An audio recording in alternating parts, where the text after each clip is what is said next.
Visit the walk-in clinic at Irvin Primary Care on Friday evenings and weekends with no appointment necessary. A service of Mercy Health, Markham and Wallace Hospital. For those times when it's not serious enough to go to the ER, but you feel too sick to wait until Monday, visit Irvin Primary Care. On paper, there's no reason that I ended up in addiction and alcoholism, but if you know anything about it, you know it's not a respecter of persons. So I was raised very middle class, very conservative upbringing in Irvin. And when I got to college, I started experimenting with alcohol and drugs, and quickly fell in love with it.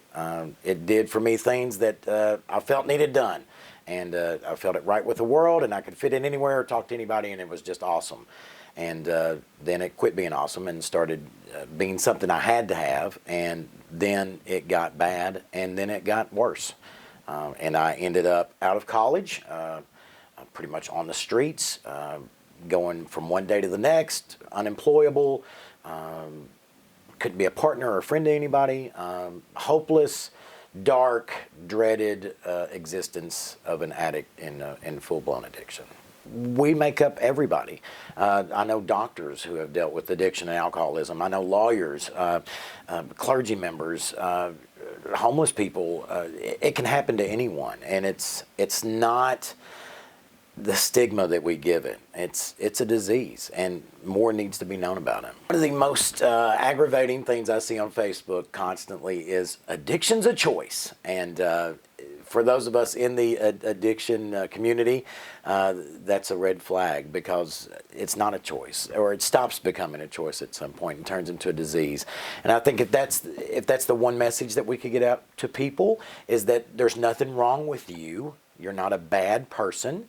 You've made some bad choices, and there is help for you, right? We can get you with the treatment. We can show you the things you need to use to come out of this, and that there's ultimately hope. When your life puts you at a crossroads of not knowing whether or not you want to continue doing what you're doing or die, that was the point that I was ready to try to change and do something different.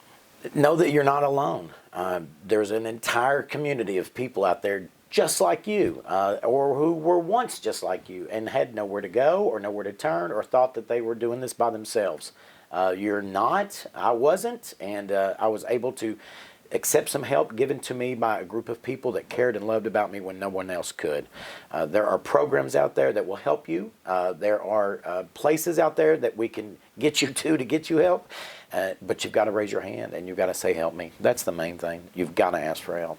I enjoy being a part of Madison County's community. I think great things are happening in Richmond, and we've got some really great building blocks that we're building on.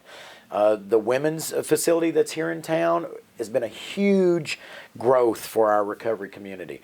And so many people don't realize those ladies come out of there and they set up shop here in Richmond, and they become contributing taxpayers, and they go on to lead wonderful lives because they were able to get the help they so desperately needed.